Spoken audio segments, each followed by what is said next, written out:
Hello friends, कैसे हो आप सब। उम्मीद करती हूँ कि आप सब लोग बहुत अच्छे होंगे। अन्नपूर्णा दिव्य चैनल में एक बार फिर से मैं दिव्या आप लोग का बहुत बहुत स्वागत करती हूँ। दोस्तों, आज की वीडियो में हम लोग एक सास बहू की कहानी को सुनेंगे। उम्मीद है कि ये कहानी आप लोग को जरूर पसंद आएगी।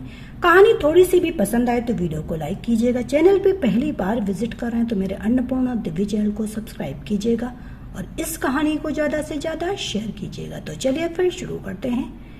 बेटा राहुल, तुम समझ नहीं रहे हो, परिवार के साथ रहना और अकेले घर बसाने में जमीन आसमान का फर्क होता है। बहू को हमारे परिवार में शामिल हुए भी 4 साल ही तो हुए हैं और तुम इसे अपने साथ ले जाने की बात कर रहे हो। कहीं ये बात बहू ने तो नहीं उठाई? कहीं वही इस परिवार से अलग होकर तो नहीं रहना चाहती? और पहले सीख जाए, समझ जाए, फिर बसा लेना अपना घरौंदा। किसने मना किया? कुसुम जी अपने बेटे राहुल से कहती है। राहुल बोला, माँ लता ने कुछ 4 साल कोई कम नहीं होता। अगर बहू को अपने पास ही रखना था तो क्यों आपने मेरी शादी करवाई? पहले आपने कहा 23 साल की लड़की से ज्यादा अनुभव नहीं तो मैं अपने पास रखती हूँ। अब आपकी बहू माँ भी बन चुकी है, कम से कम अपने पोते के भविष्य के बारे में ही सोचिए। वो भी 2 साल का हो जाएगा। थोड़े दिन बाद तो इसकी पढ़ाई भी शुरू हो जाएगी और मैं कौन सा अलग घर बसाने जा रहा हूँ, बात को समझिए। वही पास में राहुल की बुआ ललिता जी बैठी थी। वो धीरे से कुसुम जी के कान में बोली, भाभी हो वो लता ने राहुल के कान भड़काए होंगे। यहाँ मुझे काम ज्यादा करना पड़ता है तो अपने साथ ले चलो।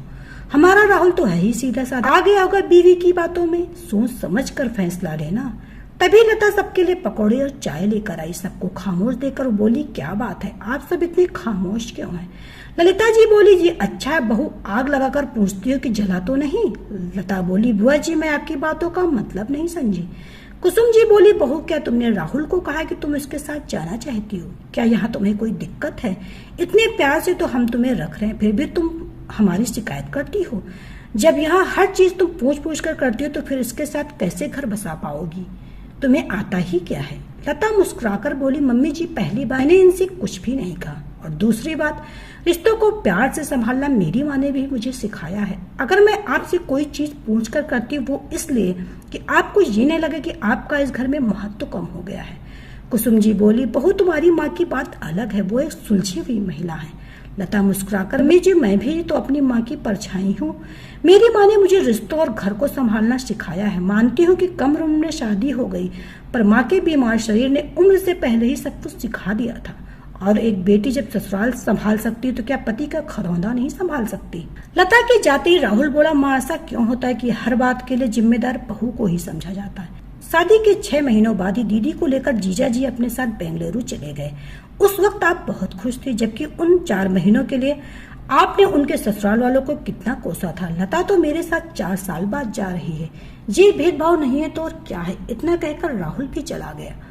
कुछ रोज तो घर का माहौल बेहद तनावपूर्ण रहा। राहुल को जब कोई रास्ता नहीं दिखा तो उसने अपने पिता विशंबर नाथ जी से बात करने की सोची और उन्हें अपनी सारी परेशानी विस्तार पूर्वक बताई। विशंबर जी पत्नी से बोले, कुसुम बहू को जाने दो। 4 साल तक पति को छोड़कर उसने हमारी सेवा की, अब हमारे पोते के भविष्य की बात आ गई। वो कौन सा बंटवारा कर रही है? छोटा सा घरौंदा बनाएगी और उसमें हम लोगों का भी सहयोग चाहती। कभी वो आएगी, कभी हम मिलने जाएंगे, ऐसे ही तो जिंदगी चलती है। पति कहने पर कुसुम जी मान गई, पर लता से उखड़ी उखड़ी रहती थी। एक रोज लता राहुल से बोली, मैं आपके साथ नहीं चल सकती। किसी के मन को दुखाकर मैं अपना घरौंदा कैसे बनाऊंगी? गठबंधन एक पति के साथ नहीं बल्कि पूरे परिवार के साथ होता। आखिर 4 साल तक इनकी जिम्मेदारी उठाई तो अब दुखी करके मैं नहीं जा सकती। राहुल बहुत नाराज हुआ और उसने गुस्से में सारा सामान तितर बितर कर दिया। बोला, सबको अपनी अपनी पड़ी है, मेरे बारे में कोई नहीं सोच रहा। ठीक है, माँ तुम्हें रखना चाहती हो और तुम अच्छी बहू बनना चाहती हो तो रहो, मैं अकेला चला जाऊंगा पर लौट कर नहीं आऊंगा। राहुल की बात सुनकर लता रोने लगी और अपने आंसुओं को आंचल में छिपाते हुए रसोई में चली गई। विशंबर नाथ जी ने यह सब देखा और कुसुम जी से बोले, क्या अपने बेटे बसी बसाई गृहस्थी को तुम खुद उजाड़ना चाहती? इसके लिए तुम खुद जिम्मेदार बनना चाहोगी?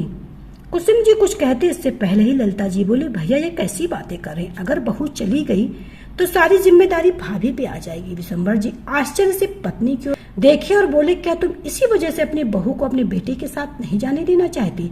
कुसुम तुम इतनी स्वार्थी तो नहीं थी।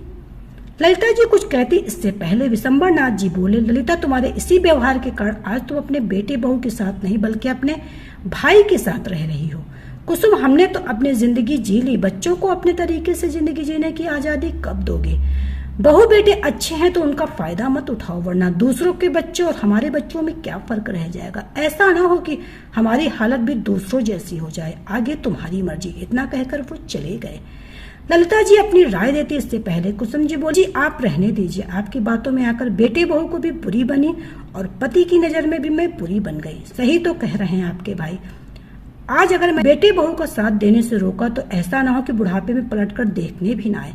मैं अपने घर को बिखरते हुए नहीं देख सकती। अब मेरी बहू जाएगी, अपना घरौंदा भी बसाएगी और मैं उसकी पूरी मदद करूंगी।